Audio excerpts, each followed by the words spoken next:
I'm Lee Moore. I'm Rob Moore. And this is the Chinese Literature Podcast Supplement. All right, Lee.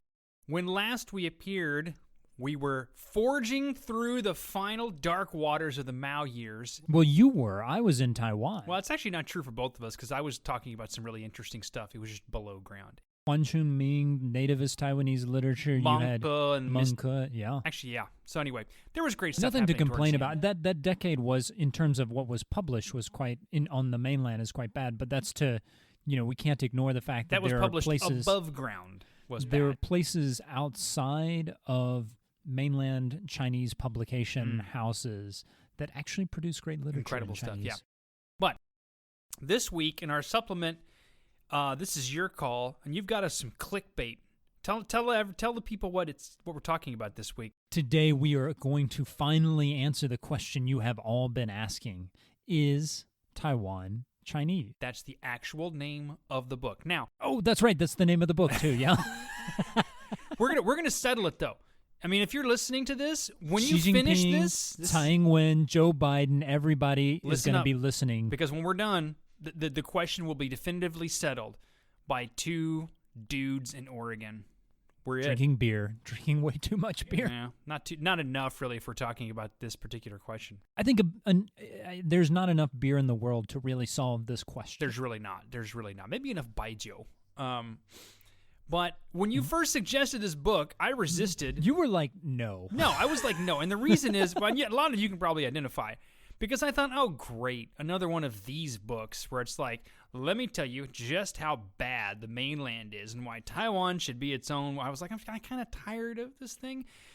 And then, a little ways through, I was like, oh. I for once convinced you. Yeah, well, actually, you convinced me quite a bit. I just don't admit it on air because it's not a good precedent. So today we're looking at Melissa Brown's Is Taiwan Chinese? It's an anthropological study from, I think, the late 90s, early 2000s, ethnicity and kind of claims identity of identity and Chineseness in not only Taiwan, but also there's a chapter in the book on China. So just briefly, let me sketch what the book is about. So the book discusses this argument, whether or not Taiwan is Chinese, and how those claims are made in differing ways on either side of the Taiwan Strait. And then she has two really fascinating chapters of just pure anthropological research on some villages south of Tainan, southwest of Tainan, in a very remote area, and some villages in Hubei, if I remember correctly. And what she does is she goes and looks at how these villages constructed identities related to Chineseness. So the villages in Taiwan are villages that 100 years ago were completely Aboriginal. They were from the Plains Aborigines is how that's oftentimes translated, that lived in Taiwan. And what happened is not that the people actually changed, but they didn't physically disappear. They just kind of converted to Chinese. If you can call it that. That's a weird way to say it. That almost makes it sound like a religion. This happened so seamlessly that, when she's doing her research in the 90s, a lot of the kids in the village, like teenagers and 20-somethings, 30-somethings, they didn't even know that their grandparents were all Aboriginals. She'll ask someone, hey, what happened to all of the Aborigines who used to live here? And this kid will answer like, hey, I don't know. They just kind of disappeared. We don't know where they went. They're all gone. We're all Han Chinese here. And then they'll kind of like call out, hey, Grandma, what happened to all them, Aboriginals? And the grandma would go, what are you talking about? I'm Aboriginal. Right, exactly. It's like the weirdest thing. And in China, she goes to Hubei and looks at how a similar kind of ethnic minority was constructed. So in Taiwan, these Aboriginals became, quote unquote, I'm using scare quotes here, Chinese. And in Hubei, they actually the state had a large role in kind of deciding what ethnic group they were. And it's kind of arbitrary. She points out that there's just this date, I think it's 1735. Anyone whose family was in this region before 1735 counts as Aboriginal. Anyone whose family came after 1735 counts as Han.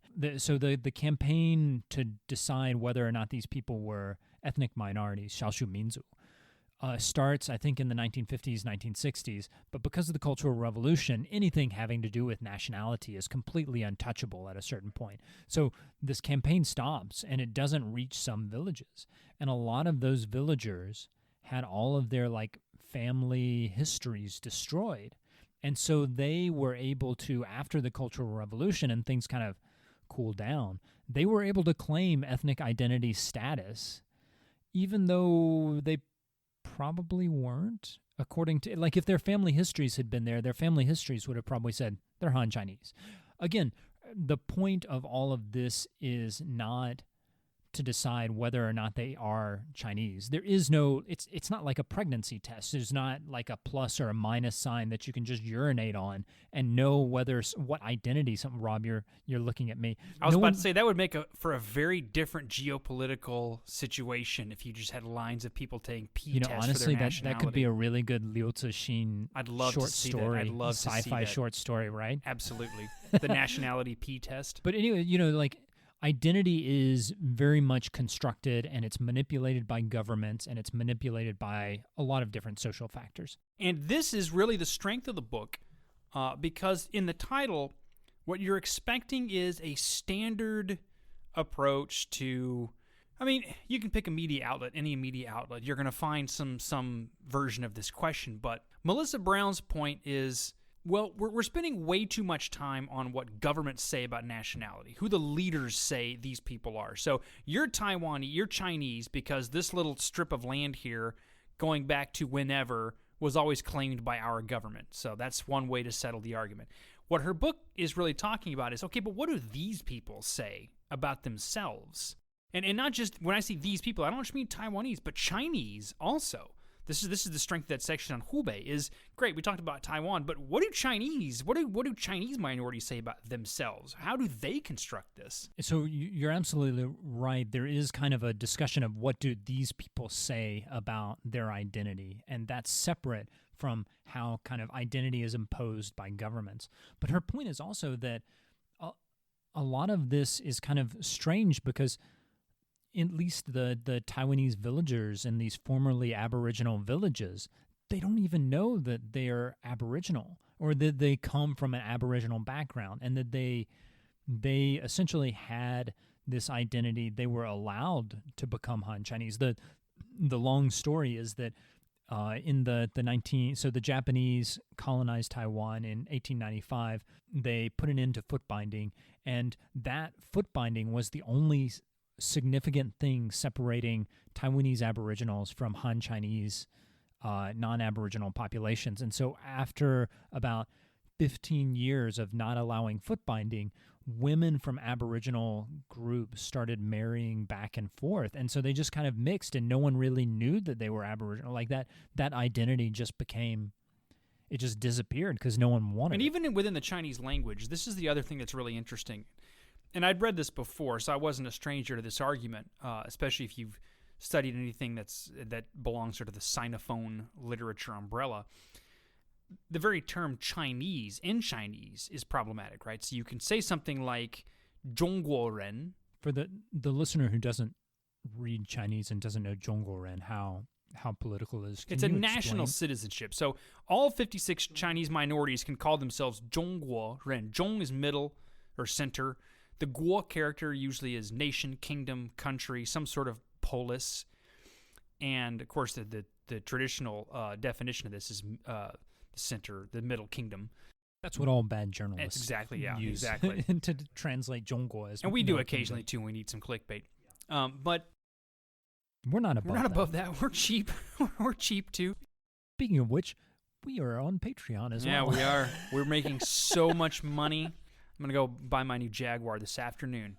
Now that the warm weather's coming in and I can set the top back. Back to Melissa Brown. Back to Melissa Brown, which is not talking about Jaguars.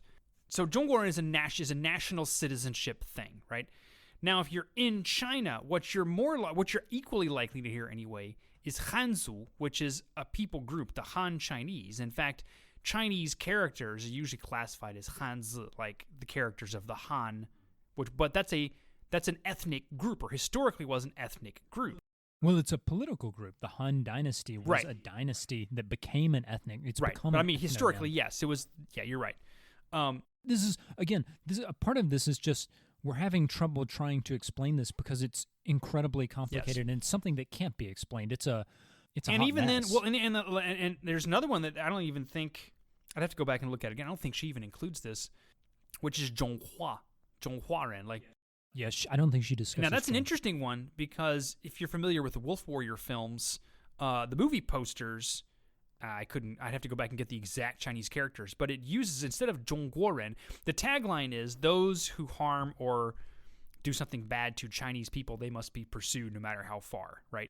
And it's Huaren. right? Now that could be what? Anybody, right? Anyone claiming some sort of connection to this, right? So there's lots of ways to figure this, and so this is why when I hear the title, Is Taiwan Chinese, I put quotes around the term Chinese, just mentally, because what she's getting at is, all right, look, first of all, the question of is Taiwan a part of China is not the same question as is Taiwan Chinese, or are the people in Taiwan Chinese? Are the people in Taiwan Taiwanese? What do these things mean? And this is such an important question because we spend so much time talking about government policy, right?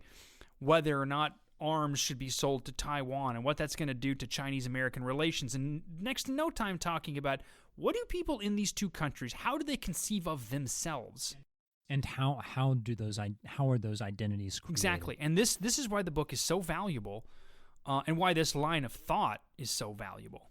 So President Biden, read this freaking book. We know you're listening. Yeah. He's a longtime listener of the show. We get regular emails from him. He asks us lots of China questions. He's actually one of our. He's one of our. He only gives $1 a month. Cheap. Anyway, come on, dude. You've got enough money for all kinds of stuff. You can at least. He's spending it on Amtrak. Yeah, right. Or on the stimulus checks. We didn't. I think this podcast should be qualified as an essential business. But anyway. So as we're kind of wrapping up, I have two things to discuss. First off, strippers. I like how you just connected strippers with the President of the United States. I mean, not connected directly with, but that was the segue. So I'm curious to see where this goes. So there's this weird thing in Taiwan where strippers are often, their services are given as offerings at temples or funerals, something like that. So, like at a funeral, someone will just pay for a couple of strippers to go and strip at this person's Which funeral. would make funerals a lot more interesting. A lot more well attended, too. Agreed. Rob, I've actually already purchased stripping services for your That's going to be a long funeral. time from now. I hope that's still, happening. You dying? Yeah, well, I'm not going to die. My fame's going to keep me alive. But so it's a weird thing. It's done in Taiwan. I can't really explain it other than to say it's a thing.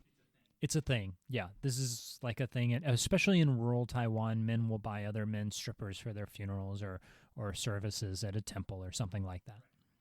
Now, what's interesting is that Melissa Brown makes the point that so these Aboriginal villages that she's done her research on in Taiwan still have a more matriarchal social structure. Which, in a matriarchal social structure, you can imagine people not being super thrilled at having strippers at sacred events. Yeah. Like women are able to kind of have a lot more power, and you can imagine that those women don't really appreciate men bringing strippers into the temple and offering their services.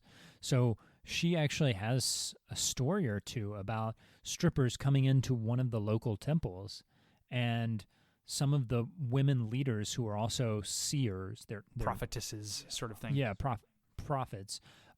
They just go in and like shut off the electricity to the temple, and they're just like get out. So her point is, and this is how it relates to Taiwanese and Chinese identity. Although we do love to emphasize the word strippers in this. Her point is that in these villages that were matriarchal Aboriginal societies 100 years ago, you still can see outlines of the matriarchal society. So in a normal Taiwanese temple, you might be able, like it would be no problem to bring in strippers and their services as an offering to the temple, so that they're dancing but not in these villages. It's going to be a little bit harder. So that's her point. And many of the people involved may not themselves be consciously saying, or the women involved may not be consciously saying, we're doing this because we are still proudly holding on to our matriarchal culture, etc. Yeah, it's just a no thing. one knows. It's just like they have this matriarchal power that's still kind of operating. Yeah. That's a really strange example, but it is interesting. And it also points out there's such an unconscious aspect to this question that maybe for obvious reasons no one really writes about. And the question of, is Taiwan Chinese? This is one of those levels that, well, kind of not, simply because, and not even on a level anyone can explain. It's just sometimes just a thing that's been passed down.